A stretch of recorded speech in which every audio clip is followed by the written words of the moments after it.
Okay, done. Now see, which chapter we are doing? We are doing chapter number 2 of civics. The name of the chapter is what? Constitutional design. Constitutional design के अंदर अभी तक जो मैंने चीजें introduce करी, जो बताई, वो ये बताया कि सबसे पहले तो किसी देश को चलाने के लिए हमको किस चीज की जरूरत है? किसी बड़े देश को चलाने के लिए किस चीज की जरूरत है? कॉन्स्टिट्यूशन को हिंदी में क्या कहते हैं?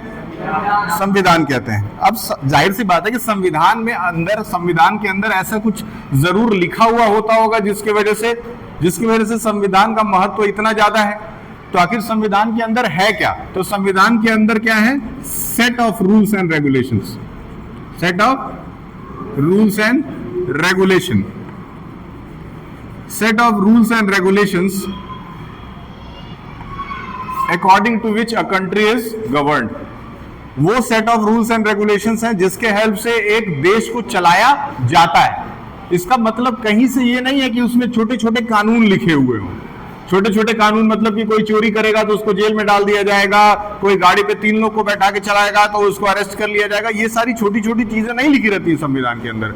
संविधान के अंदर बस ये बड़ी बड़े हेडिंग्स दिए रहते हैं। जैसे आप देश के नागरिक हैं, ठीक, जैसे अगर हम देश के नागरिक हैं तो हमारे जो अधिकार हैं एक देश में नागरिक होने के नाते वो सारे उसमें अंदर लिखे हुए रहेंगे। अब उस नागरिकता के ऊपर कानून बनाना जो है वो किसका काम है? आप सुने हैं? नहीं सुने हैं इसका नाम? हाँ, चलिए छोड़िए, इसको छोड़िए। क्या आप इसका नाम सुने हैं? इसका नाम तो पक्का सुने होंगे, है ना? संविधान के अंदर आईपीसी इसको कहते हैं इंडियन पेनल कोड। क्या कहते हैं? Very good, Indian penal code. Indian penal code क्या कहता है? अब यहां पे तो संविधान बन गया। संविधान बना देने के बाद अब उसके बाद से जो उसके अंदर छोटे छोटे हम लोग को अधिकार दिए गए हैं उन अधिकारों के ऊपर क्या बनाया गया? कानून, ठीक। और फिर उस कानूनों के ऊपर पनिशमेंट्स बनाए गए कि आपको क्या मिलेगा अगर आप ये कानून संविधान का तोड़ेंगे तो आपको क्या मिलेगा? पनिशमेंट मिलेगा। और वो पनिशमेंट कहां दिखाया जाता है? आईपीसी की धाराओं में। इसीलिए आपने मूवीज में भी देखा होगा कि आईपीसी की धारा 307 के तहत आपको फांसी की सजा या ऐसे वैसे कुछ सुनाई जाती होता है। चलिए, ये तो कॉन्स्टिट्यूशन का बेसिक था। हम लोगों को basically in this chapter basically we have to talk about which country? South Africa से चैप्टर स्टार्ट होता है। चैप्टर अगर साउथ अफ्रीका से स्टार्ट होता है तो साउथ अफ्रीका का एथनिक कंपोजिशन में बता दूं तो साउथ अफ्रीका में 2 तरह के लोग थे। पहला क्या था? ब्लैक अफ्रीकन, काले लोग। और दूसरा क्या था? अब बेसिकली जो काला है या गोरा है इसमें इंसान की तो कोई गलती है नहीं, तो ये तो नेचुरल है, ठीक। तो नेचुरली जो है वहां पे 2 तरह के लोग थे, ठीक। अब बहुत लंबे समय से ही इस देश के अंदर जो था वो रंग भेद था। क्या था? रंग भेद। क्या था? रंग भेद को हम लोग इंग्लिश में क्या कहते हैं? अपार्थाइड। क्या कहते थे? अपार्थाइड का स्पेलिंग लिख लीजिएगा, यहां नोट कर लीजिए, APARTHEID। Apartheid is a very important word. Apartheid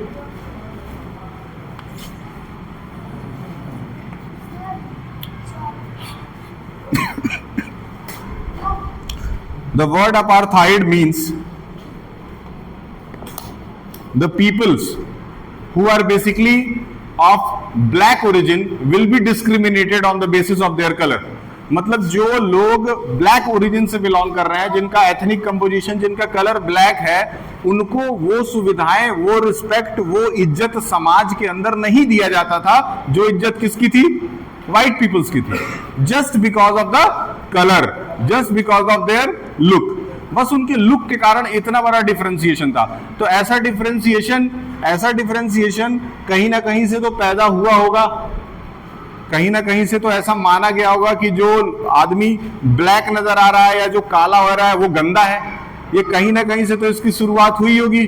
तो बेसिकली इसकी शुरुआत ही हुई होगी कहां से? ट्राइबल सोसाइटीज से। ट्राइबल सोसाइटीज से, और ये एक दो दिन की बात नहीं है, ये हजारों साल पहले की परंपरा होगी देश के अंदर कि ऐसा मान लिया जाना कि हाँ इस तरह के लोग बुरे होते हैं। जैसे हम लोगों ने जर्मनी के बारे में पढ़ा था, हाँ जर्मनी के बारे में पढ़ा कि जर्मनी जो था वो जर्मनी के लोग ज्यूस को कहते थे कि ये फालतू लोग हैं, किनारे के लोग हैं, है ना, और जितने भी नाजीज लोग हैं वो अच्छे लोग हैं कहते थे। तो ये विचारधारा भी उनके यहाँ कहीं से आई होगी। उसी तरीके से अगर भारत देश की बात करें तो भारत देश के अंदर भी क्या होता था, यही डिफरेंशिएशन था। क्या कुछ लोग अछूत माने जाते थे, and the country was divided into 4 sects, ब्राह्मण क्षत्रिय वैश्य एंड शूद्र था ना, ब्राह्मण क्षत्रिय वैश्य और शूद्र था। मेरी बात समझ में आ रही है? ठीक उसी तरीके से जैसे अपने देश में है ना ब्राह्मण क्षत्रिय वैश्य शूद्र, तो वहां पे तो अपने देश में तो 4 कैटेगरीज है, लेकिन यहाँ पे बेसिकली मात्र 2 ही कैटेगरीज है। एक क्या है, व्हाइट अफ्रीकन, और दूसरे क्या है, ब्लैक अफ्रीकन। और ब्लैक अफ्रीकन को परेशानी हो रही है किसकी वजह से, अपार्थाइड की वजह से, मतलब उनके साथ हो रहा है रंग भेद। रंग भेद की वजह से उनको अपॉर्चुनिटी नहीं मिल रही है, कहीं हायर सोसाइटी में बैठने के लिए नहीं मिल रहा होगा, कहीं ट्रेन की यात्रा नहीं मिल रही होगी करने के लिए, कहीं पे सपोज अगर कोई फेस्टिवल है, कोई पब्लिक गैदरिंग है तो वहां उनको नहीं जाने देते होंगे, कुएं से पानी नहीं पीने देते होंगे, लाइन में खड़े नहीं रहने देते होंगे। इस तरह की तमाम वहां पे बहुत सारी चीजें हो रही होंगी। हम लोग तो जितना किताब में पढ़ते हैं वही बता देते हैं। हम लोग एक किताब पढ़ करके उतनी सारी चीजें डिटेल में नहीं बता सकते। जो उस टाइम पे रहा होगा वो उस फीलिंग से गुजरा होगा। उसमें से एक व्यक्ति था नेल्सन मंडेला। समझ में आ रहा है?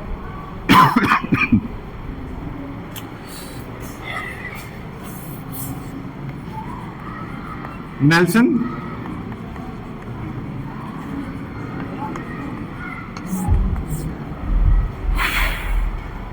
अट्ठाईस साल, कितना according to the book imprisoned थे। 28 साल के लगभग इन्होंने अपना जेल में बिताया। सोचिए 28 साल कितना ज्यादा एज होता है। 28 साल में एक बच्चा जो है बड़ा होता है, फिर नौकरी वोकरी पा जाता है। 28 साल के एज, 28 साल का पूरा एक लाइफ स्पैन जो है इन्होंने अपना जेल में ही बिताया। बचपन से नहीं, बचपन से कोई कैसे जेल में डाल देगा। जब प्रोटेस्ट करना ये शुरू किए होंगे, मतलब एक यंग एज के बाद, मतलब 17-18 की एज के बाद से, उसके बाद से इनको जो है वो जगह जगह पे बहुत सारी समस्याएं हुई। इनका अपना एक चचेरा भाई था, उसी के साथ ये घर से निकल गए थे, बाहर आए, घर के बाहर निकले ये दोनों भाई लोग, तो फिर पता चला बहुत सारे चैलेंजेस है। जगह जगह पे जाते थे, जहां जहां जाते थे वहां इन लोगों को डिस्क्रिमिनेशन ही सहना पड़ता था। सहते इन्होंने एक पार्टी ज्वाइन कर ली वहां की, कांग्रेस, और इन्होंने कांग्रेस के साथ काम करना शुरू कर दिया। अब भैया कांग्रेस का दुश्मन कौन? अंग्रेज। अंग्रेजों ने कहा ये कांग्रेस चलेगा नहीं, अंग्रेजों ने उसको बंद कराना चाहा। उसी सिलसिले में इनको बहुत लंबे समय तक जेल में रहना पड़ा।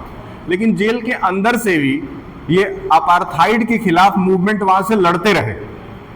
जेल के अंदर से मूवमेंट चल रहा था। जैसे गांधी भी कई बार जेल गए, 1922 में उनको जेल में डाला गया, 1930s में डाला गया, क्विट इंडिया मूवमेंट हुआ, उस समय भी थोड़े समय के लिए गए, लेकिन फिर भी मूवमेंट बंद नहीं हुआ ना। तो किसी के जेल में चले जाने तो मूवमेंट नहीं बंद होता है। अभी कुछ दिन पहले दिल्ली के चीफ मिनिस्टर जो थे वो भी जेल में थे, अरविंद केजरीवाल। तो इसका मतलब ये थोड़ी ना कि दिल्ली का गवर्नमेंट ही बंद हो गया, नहीं, everything will run according to the schedule, है ना। और राजनीतिक रूप से तो ये भी माना जाता है कि जब कोई जेल चला जाता है ना तो वो और ज्यादा पॉपुलर हो जाता है। जेल में रह करके और पॉपुलर हो जाता है तो उसको और ज्यादा लोग पसंद करने लगते हैं, और ज्यादा उसके वोट्स बढ़ जाते हैं। तो जेल में जाना तो नेताओं के लिए और अच्छी बात है, सही बताएं तो, अगर छोटे समय के लिए जा रहे हैं तो ये चीज ध्यान में रखना है। अब इस अपार्थाइड के अगेंस्ट जो स्ट्रगल है ना, उसके बारे में थोड़ा सा जानते हैं। Apartheid system was particularly oppressive for the blacks, they were forbidden from living in white areas. सबसे पहला जो पॉइंट बता रहा है ना, वो क्या बता रहा है कि जैसे अभी हम लोग बेसिकली कॉलोनीज में रहते हैं, किसी गांव में रहते हैं, उसमें क्या होता है, उसमें भी एक कॉलोनी के अंदर भी कई सारे पार्ट्स होते हैं, कई सारे लेन बनाए जाते हैं आजकल, lane number 1, lane number 2, lane number 3। उसी तरीके से उस समय बताया जा रहा है कि जहां पे व्हाइट लोगों की कॉलोनीज होती थी वहां पे ब्लैक पीपल्स को रहना अलाउड था ही नहीं, मतलब वहां पे एंटर करना भी अलाउड नहीं था। They could not even enter that place. एक पॉइंट है। तो यहां पे क्या लिखेंगे, black Africans, right in the book also, black Africans were not allowed to enter into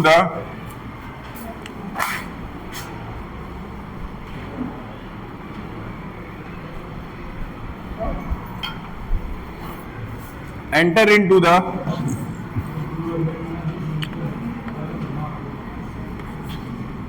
white people's reason। याद रखें, बहुत इंपॉर्टेंट है।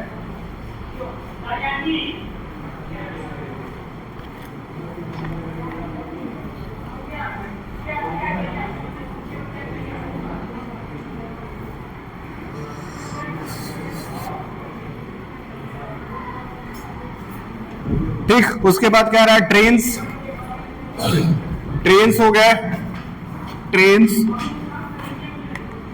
दूसरा बसेस, ट्रेन्स और बसेस के अंदर उनका जाना अलाउड नहीं है। उसके साथ ही साथ हॉस्पिटल, स्कूल और कॉलेज और लाइब्रेरी के अंदर भी जाना अलाउड नहीं है। हॉस्पिटल्स,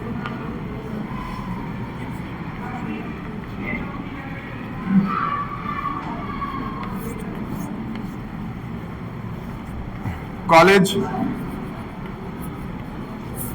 इन जगहों पे उनका जाना अलाउड है ही नहीं। अब सोचिए, अगर जाना अलाउड नहीं है इसका मतलब एक जगह से दूसरी जगह जाना हो तो पैदल जाना पड़ता होगा, है कि नहीं? बीमार पड़े तो अच्छे हॉस्पिटल में नहीं जाने का मौका मिलेगा, पढ़ाई करना है तो लाइब्रेरी जाने का मौका नहीं मिलेगा, डिग्री लेना है तो कॉलेज जाने का मौका नहीं मिलेगा। अब बताओ, इसका मतलब है कि एक समाज के अंदर से बिल्कुल उनको वंचित कर दिया गया। देखो, ये सब पढ़ते हैं ना तो पढ़ करके लगता है एक छोटा सा चैप्टर है यार, क्या करना है इससे, 2-4 क्वेश्चन आएगा कर लेंगे, कोई बड़ी बात नहीं है। लेकिन बेसिकली अगर इस तरह का लाइफ आप लोग 10 दिन तक भी बिता देंगे तो फिर वो मोहल्ला छोड़ के तो भाग ही जाएंगे। कैसे बिता सकते हैं? ठीक है, आगे बढ़ते हैं। Since 1950 the black coloured and the Indian fought against the apartheid system, they launched protest, march and strike। 1950 से यहाँ पे स्ट्रगल स्टार्ट हो रहा है। कब से? फ्रॉम 1950, मतलब अभी इंडिया आजाद हो गया है। इंडिया तो 1947 में क्लियर है, लेकिन यहाँ 1950 के बाद से तो वहां पे अपार्थाइड का स्ट्रगल स्टार्ट हो रहा है। मतलब मैंडेला जो है ना, प्रेसिडेंट बहुत बाद में बनेंगे। अभी 1950, even after the independence of India, they were struggling with apartheid, and Gandhi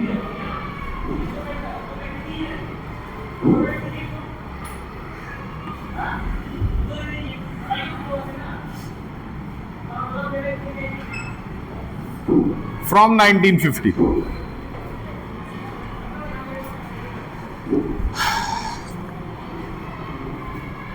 मैं बताया था ना नेल्सन मैंडेला की एक पार्टी के बारे में कि उन्होंने वहां पे कांग्रेस ज्वाइन किया था।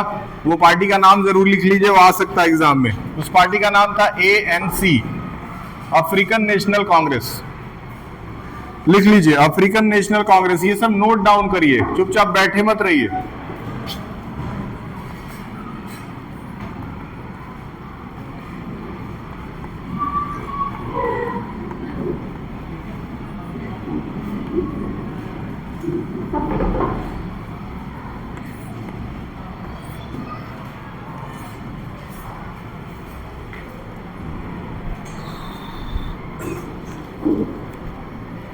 African national Congress, African national Congress ये वो पार्टी है जहां से अपार्थाइड मूवमेंट के खिलाफ एक संघर्ष स्टार्ट होता है देश के अंदर। Many sensitive white also joined ANC। Basically ये किसके खिलाफ था? ब्लैक। इंडियन नेशनल कांग्रेस जो है वो किसके लिए फाइट कर रही थी? वहां के ब्लैक लोगों के लिए। बहुत से व्हाइट लोग बहुत से व्हाइट कलर के लोग जो कि अच्छे लोग थे वो भी एएनसी को ज्वाइन किए हुए थे। इसका मतलब ये नहीं था कि सारे व्हाइट पीपल्स जो थे वो ब्लैक लोगों से नफरत ही करते थे, ऐसा हर जगह नहीं होता है। जैसे यहाँ पे जो अंग्रेज आए हुए थे, अंग्रेजों में से भी कई सारे ऐसे अंग्रेज थे जिन्होंने इंडिया के लिए अच्छा भी किया। जैसे सती प्रथा हटाया गया, राजा राम मोहन रॉय के कहने पे हटाया गया ना, तो उसको हटाने वाला जो था वो अंग्रेज ही था। विडो रीमैरिज दोबारा लाया गया, विडो रीमैरिज को लाने वाला एक अंग्रेज ही था। मतलब कुछ अच्छे लोग भी थे हर तरफ, ब्लैक तरफ भी और व्हाइट तरफ भी। ये नोट कर लीजिएगा, ACN यानी कि African national Congress.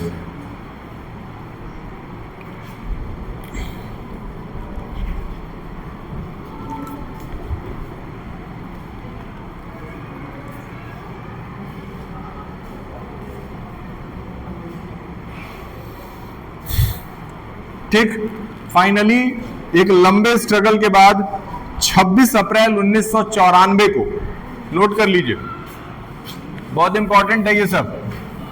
After a long struggle 26 of April 1994, the new national flag of Republic of South Africa got independent.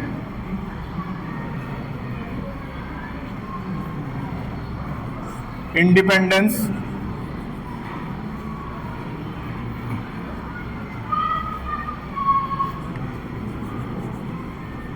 after a long struggle.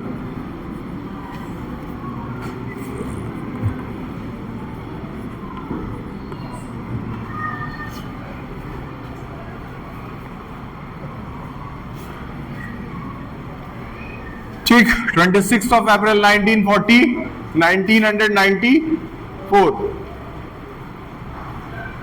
and now Mandela became the first president of South Africa.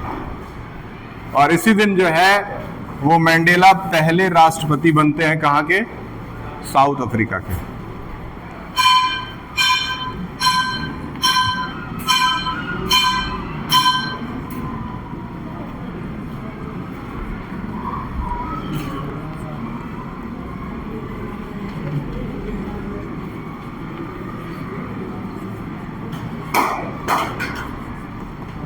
ठीक है, यहां पे अभी इसको रोक रहे हैं।